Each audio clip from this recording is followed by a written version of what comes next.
Hey everybody, welcome back to my channel. This is Abby with Abby Reviews, and this is going to be my review for RuPaul's Drag Race Season 12, Episode 5, Grey's Anatomy. So, we start off and we come back into the workroom. We are very sad about Rockham being gone. You know, everybody's in their feelings. Everybody was like, it should have been Aiden. Aiden was like, well, bitch, it wasn't, so fuck you. So... Miss Britta is like, I don't understand. I was Miss International Entertainer, 1985 in the Catskills. Nobody puts baby in the corner. Why is nobody, here for me, about me? It's me. You know who I am.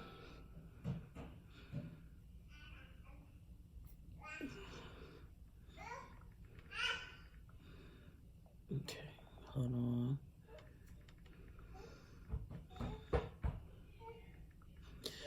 Okay. So, Miss Britta, listen, darling, honey, sugar pie, come sit next to Auntie. I want to talk to you for a second.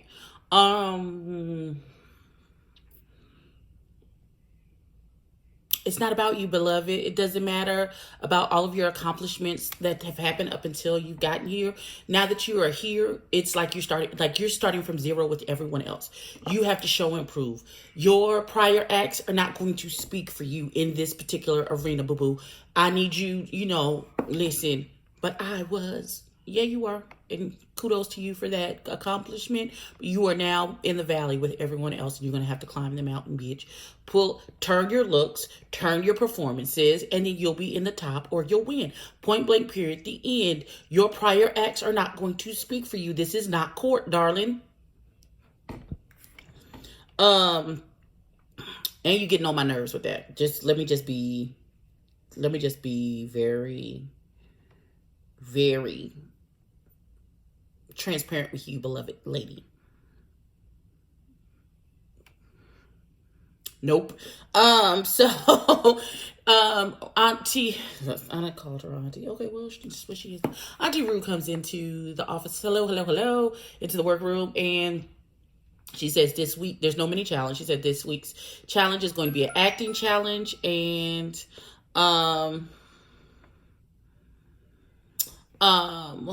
we want to,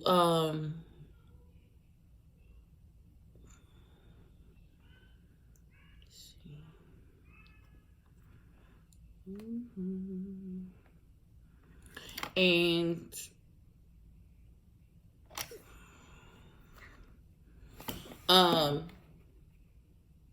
we want to be able to, we're going to do Grey's Anatomy is what we're calling it today. It's Grey's Anatomy. So, baby girl, they bring out old pit crew. They bring out the pit crew, and they have these pill bottles, and there are so many gray pills, sequined pills, and 2 pink ones. Whoever get the 2 pink ones are the ones who will be able to choose which roles go to which person in this mockumentary or whatever the fuck it is, this show. So Gigi, I think it's Gigi Good and Nikki Doll pick the pink pills. And so they get to choose. So they sit down, everybody reads over the script, and they say, okay, so tell us who you want to be. And if there are more than 2 people who want to roll, then will be the deciding factor of who gets to that role. So everybody was saying who they want, and Aiden said he wanted to be Honey. No, he wanted to be somebody. I think he wanted to be the baby. And Sherry Pie and Widow Von Du wanted to be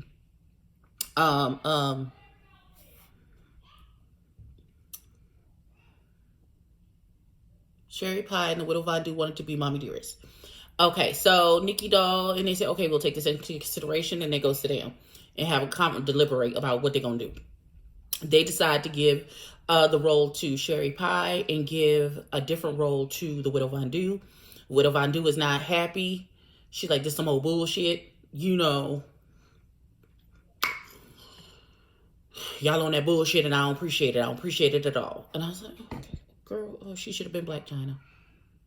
That's the vibe we were getting. Now, Aiden seemed to suck it up and be like, okay, well, if that's what y'all say, then that's just what it is.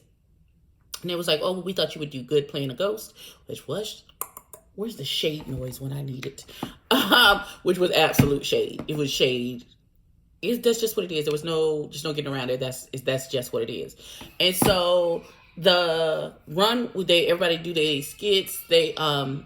Everybody seemed to do well.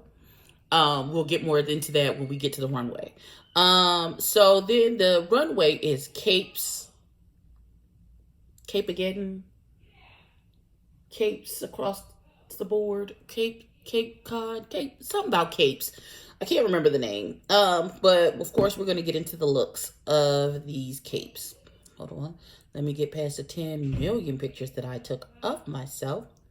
So first, we're going to get into Mother. Rupaul. Rupaul had this gorgeous green gown on. She was giving classic Rupaul elegance with this big blonde, orangey blonde wig and this green dress looking like the most delicious carrot ever in life. Yes, ma'am. Yes, ma'am, Pam. So next is the most beautiful Jada Essence haul. Oh, bitch, look at the loop that I recorded.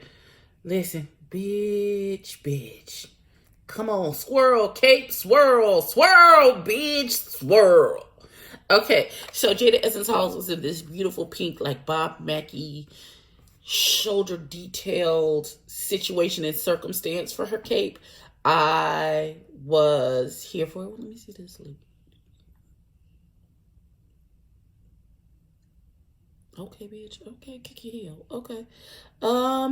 Next was Britta. I liked Britta's. It was like a two-piece situation with like this leather harnessy thing going on with a bunch of cutouts in situations and circumstances. But the thing about it is the outfit was like leather bondagey, but her cape was like really wispy and light.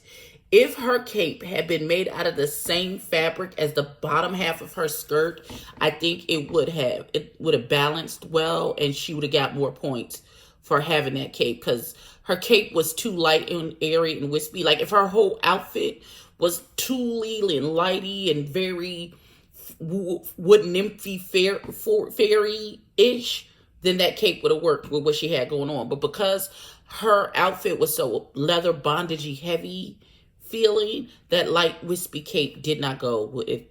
Didn't go too well with it. Next was Miss Jackie Cox. And Miss Jackie Cox was giving you Persian harem girl for your nerves. Hold on, let me see. Do I have another picture? Okay, yeah, that's better. That's better. Let's do that one.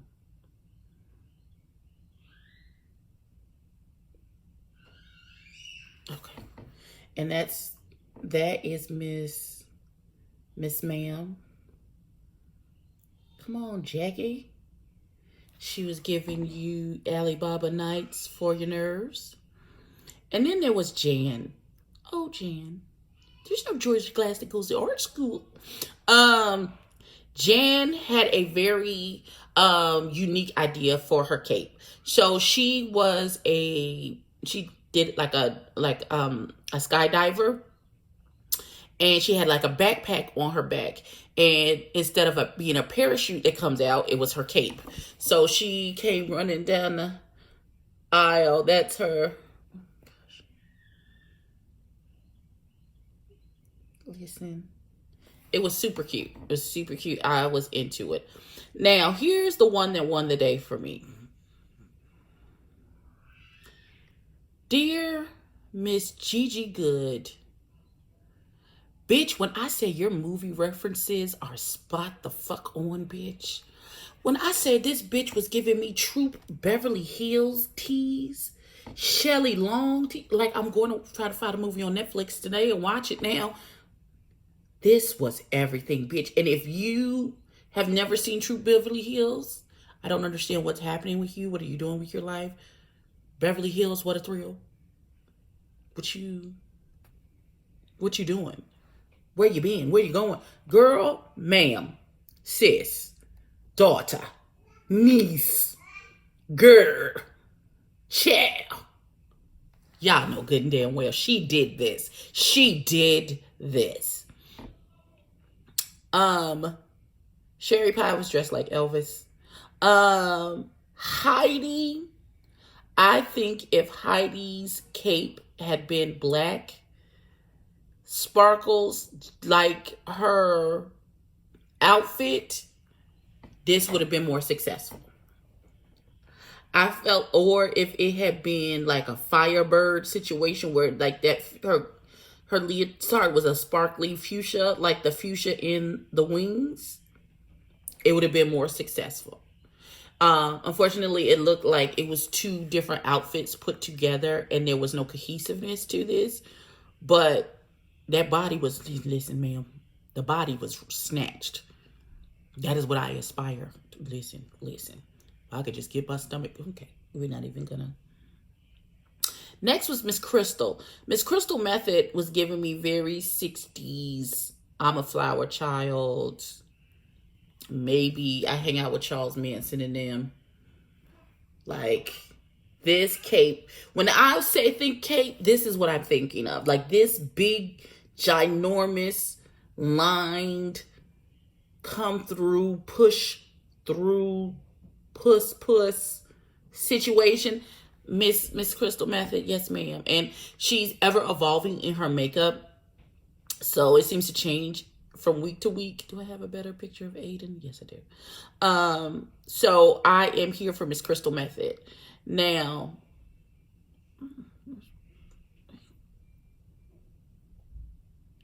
okay. So Aiden Zane had this short little black cape on and this hat, and she was giving very Silence of the Lambs situations and circumstances in her looks. I thought it was very artistic. I thought it was well thought out. I thought the outfit fit her beautifully. I can give props where props is due. She's still doing that same weird eyebrow shape, but other than that, you know, this was clean. This was a clean effort.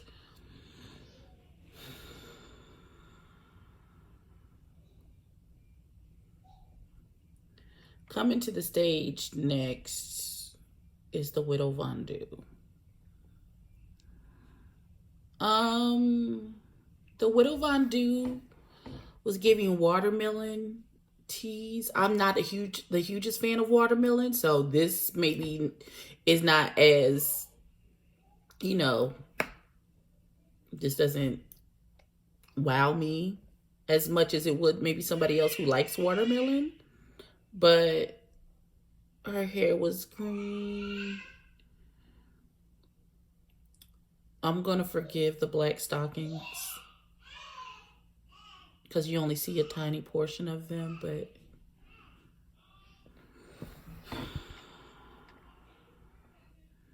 Darling was lucky she was safe.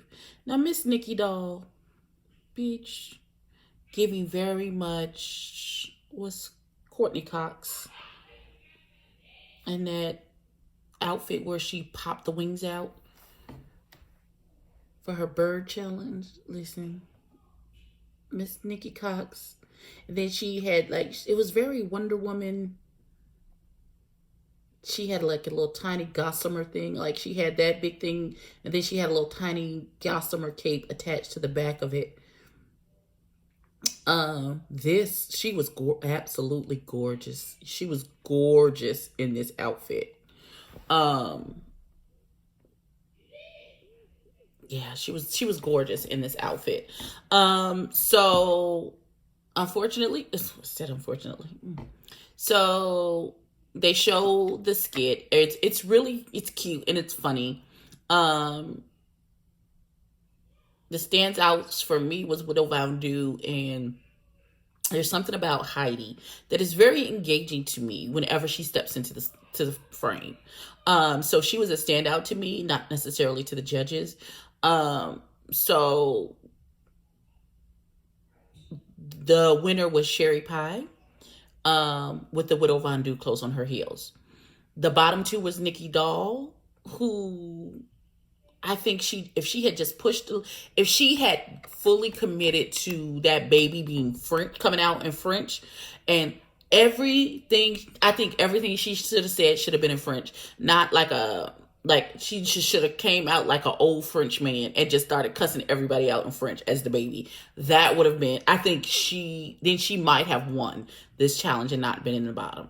But Nikki Doll was in the bottom, and so was Heidi. And this was over before it started. I knew Heidi was going to win. I just had a feeling. Heidi got up there and lip sync for her life. She emoted. She gave you dance moves because it was like a mid-tempo song. I can't remember the name of the song that they danced to. I've never heard it before.